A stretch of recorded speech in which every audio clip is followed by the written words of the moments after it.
বেগম খালেদা জিয়ার অসুস্থতার মধ্যে ভারত সরকার, ভারতের প্রধানমন্ত্রী জনাব নরেন্দ্র মোদী একটা টুইট করেছেন। সেই টুইটটা নিয়ে একটু কথা বলতে চাই। এটা সিগনিফিক্যান্স কি, বা এটা নিয়ে বিএনপির বিরোধীরা এখন পর্যন্ত অন্তত তেমন উচ্চবাচ্য করেনি। কিছু উচ্চবাচ্য তো করার কথাই ছিল, কি করতে পারতো সেটা নিয়ে কথা বলবো। তার আগে বেগম খালেদা জিয়ার সর্বশেষ শারীরিক অবস্থা নিয়ে একটু কথা বলা দরকার। আমরা গতকাল পর্যন্ত যতটা জানলাম, বিএনপির পক্ষ থেকে ডক্টর জাহিদ হোসেন ব্রিফিং করেছেন। তিনি বেশ ভালো, মানে তুলনামূলকভাবে ওনার আগের চেয়ে বেটার অবস্থার কথা বলেছেন। অন্তত যে গুজবগুলো ছড়িয়ে পড়েছিল সেগুলো সঠিক নয়, তার শরীরে ঔষধ কাজ করছে এরকম তথ্য আমরা পেয়েছি। এগুলোই হলো অফিসিয়াল জায়গা। প্রথম আলো একটা রিপোর্ট গতকাল বেশ রাতে আপলোড করেছে, সেখানে দেখা গেছে তার খুবই ভাইটাল কিছু অর্গান, লিভার, কিডনি, হার্ট, এগুলো কোনোটা ভালো কাজ করছে তো কোনোটা ভালো কাজ করছে না। লাং, ওনার ইনফেকশন আছে এরকমও জানা যায়। তো ফলে যেটা হয়, আমি এক তো উনি খুবই ফেটাল কিছু ডিজিজ আক্রান্ত আছেন, তার উপরে তার বয়স হয়েছে। মানে বয়স হয়ে গেলে তখন যে কোনো ক্ষেত্রেই সমস্যা, মানে বয়স ইটসেলফ একটা প্রবলেম, একটা ডিজিজের মতো। অনেক চিকিৎসা করলেও সেই জিনিসটা ঠিকঠাক মতো কাজ করে। তারপরে যেটা সবচেয়ে আসার কথা সেটা হচ্ছে তার শরীরে ওষুধের রেসপন্স তৈরি হচ্ছে। আমি আবারও বলছি, প্রায়ই বলছি ওনাকে নিয়ে কথা বলার সময়, তার জন্য আমরা প্রার্থনা করব, তাকে আমরা আমাদের মধ্যে আরও অনেকগুলো দিন চাই।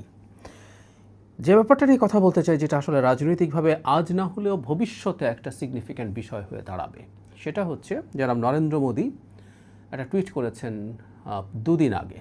অন্যান্য ইস্যু নিয়ে, সিরিয়াস ইস্যু নিয়ে কথা বলতে গিয়ে এটি নিয়ে কথা বলা হয়নি। বাংলাদেশে যে হাই কমিশন আছে তারা এটাকে বাংলা করে বলছেন এভাবে: বেগম খালেদা জিয়ার স্বাস্থ্যের বিষয়ে জেনে গভীরভাবে উদ্বিগ্ন বোধ করছি। দীর্ঘ অনেক বছর ধরে তিনি বাংলাদেশের জনজীবনে অবদান রেখেছেন। তার দ্রুত আরোগ্য লাভের জন্য আমাদের আন্তরিক প্রার্থনা ও শুভকামনা রইল। আমরা যেভাবে পারি আমাদের পক্ষ থেকে সম্ভাব্য সকল ধরনের সহায়তা প্রদানের জন্য ভারত প্রস্তুত। মানে খুবই খুবই কর্ডিয়াল ভাষা আমি বলবো। আমি আবারও যদি পড়ি: বেগম খালেদা জিয়ার স্বাস্থ্যের বিষয়ে জেনে গভীরভাবে উদ্বিগ্ন বোধ করছি। দীর্ঘ অনেক বছর ধরে তিনি বাংলাদেশের জনজীবনে অবদান রেখেছেন। তার দ্রুত আরোগ্য লাভের জন্য আমাদের আন্তরিক প্রার্থনা ও শুভকামনা রইল। আমরা যেভাবে পারি আমাদের পক্ষ থেকে সম্ভাব্য সকল ধরনের সহায়তা প্রদানের জন্য ভারত প্রস্তুত। খুবই কর্ডিয়াল হওয়ার একটা সমস্যা আছে। শেখ হাসিনা পরবর্তী, মানে পতনের পরবর্তী সময়ে যৌক্তিকভাবেই ভারত নামটা বাংলাদেশের একেবারে পাল্টা প্রতিক্রিয়ার জন্য রেডি হয়ে যায়। শেখ হাসিনার সময় থেকেই ভারতের প্রতি আমাদের রাগ, ক্ষোভ, সেটা একসময় ঘৃণায় পরিণত হয়। এটাও যৌক্তিক কারণে বাংলাদেশের গণতন্ত্রের যে ডিজাস্টার হয়েছে, বাংলাদেশকে যে একটা কলোনিতে পরিণত করা হয়েছে, এটার মূল দায় শেখ হাসিনার। কারণ উনি এই মাটির মানুষ এবং উনি এই কাজটা করেছেন। আমাদের মূল এক্সপেকটেশন তার জায়গায় থাকার কথা ছিল। কিন্তু একই সাথে সাথে যেহেতু ভারত এই কাজটা করেছে, তাকে এইভাবে অবৈধভাবে ক্ষমতায় থাকতে সাহায্য করেছে, ফলে যে কোনো অন্যায় শেখ হাসিনা করুক, সেটা দুর্নীতি, সেটা মানবাধিকার লঙ্ঘন, যাই করুক না কেন, মানুষ তার সাথে ভারতকে রিলেট করেছে। ফলে সেই ভারত যখন কারো ব্যাপারে খুবই কর্ডিয়াল অ্যাটিটিউড দেখায়, সেটা রাজনৈতিকভাবে একটা অস্ত্রে পরিণত হওয়ার সমূহ সম্ভাবনা আছে। মানে এই প্রশ্ন কেউ করেই ফেলতে পারেন। আমি ধারণা করি এটা বেগম খালেদা জিয়া এতটা সিরিয়াসলি অসুস্থ না হলে এটা বলাই হতো, এটা ব্যবহার করাই হতো। সেটা হতো, মানে খুব সিম্পলি বলে দেওয়া, ভারতে খপ্পরে পড়ে গেছে, ভারতে কোলে উঠে গেছে, এই ধরনের মন্তব্য, এই ধরনের ন্যারেটিভ এর আগেও আসলে দেওয়ার চেষ্টা করা হয়েছে। আমি অনুমান করি এই স্টেটমেন্টটাও এই ন্যারেটিভের পার্ট হিসাবে সামনে আসবে, আমরা নিশ্চিত থাকতে পারি। কারণ একটা গ্রুপ আছেন, জামায়াত ইসলামী তো আছেই, এর বাইরে কিছু দেশের বাইরে থাকা সোশ্যাল মিডিয়া ইনফ্লুয়েন্সার এই ন্যারেটিভ মাঠে ছাড়ার চেষ্টা করেছে যে বিএনপি ভারতের সাথে ডিল করে ফেলেছে। এর নানা রকম যুক্তি তারা দেওয়ার চেষ্টা করছে। যখন বিএনপি নির্বাচন চাইছিল, আমি একটু পেছনে যাই, বিএনপি যখন নির্বাচন চাইছিল বারবার, তখন বলা হচ্ছিল এটা ভারতের সাথে অ্যালাইন হয়েছে, কারণ ভারত নির্বাচন চায়। আমি নিজে নির্বাচনের কথা বলে আমি ভারতের দালাল হয়েছি। সুতরাং এটা একটা খুব কমন কারণ। মানে যাই হোক না কেন, বিএনপি মুক্তিযুদ্ধের কথা বলবেই, কারণ বিএনপির প্রতিষ্ঠাতা স্বাধীনতার ঘোষক ছিলেন, সেক্টর কমান্ডার ছিলেন, জেড ফোর্সের হেড ছিলেন। বিএনপি মুক্তিযুদ্ধের কথা বলবে। বিএনপি প্রতিষ্ঠাতাদের মধ্যে বহু রণাঙ্গনের মুক্তিযোদ্ধা আছে।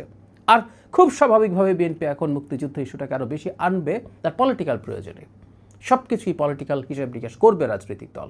বিএনপির এখন এই মুহূর্তে প্রধান যে কম্পিটিটর সেটা জামায়াতে ইসলামী, তার অত্যন্ত অন্ধকার একটা জায়গা আছে মুক্তিযুদ্ধে, সুতরাং বিএনপি টানবে। কিন্তু যখনই মুক্তিযুদ্ধের কথা বলা হয় তখনই ওই মানুষগুলো বলতে শুরু করে এটা তো আওয়ামী ন্যারেটিভ, এটা তো ভারতের ন্যারেটিভ।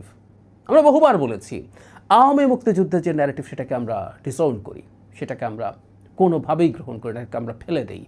কিন্তু মুক্তিযুদ্ধ ঘটেছে এই দেশে আমাদের সবচেয়ে বড় জাতীয় অর্জন, সেটা নিয়ে কথা বলা হবে, বলতে হবে। এবং সেই সময় যারা বাংলাদেশের স্বাধীনতার বিরোধিতা করেছে পলিটিক্যালি এবং কোলাবোরেট করে পাকিস্তান মিলিটারির সাথে, এইগুলো গর্হিত অন্যায়গুলো নিয়েও কথা বলতে হবে। যাই হোক, ওটা ভারত হয়ে গেল।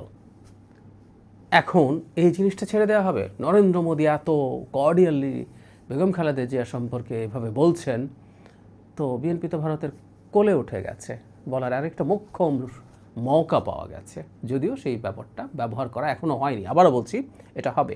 এটা বেগম খালেদা জিয়া অত্যন্ত অসুস্থ আছেন, এই কারণে ফর দ্য টাইম বিং ছাড় দেওয়া হচ্ছে। আর এই প্রসঙ্গে তো একটা কৌশল করা হচ্ছে, এটা একটু বিস্তারিত কথা বলবো।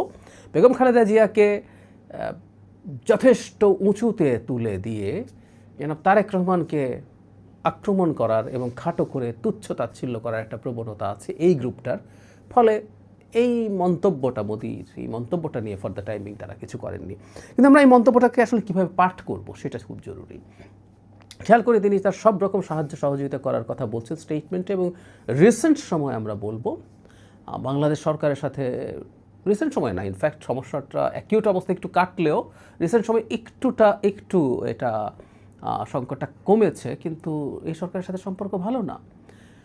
একটা নির্বাচন এগিয়ে আসছে এবং পপুলার পারসেপশন হচ্ছে সেই নির্বাচনে বিএনপি নির্বাচিত হবে।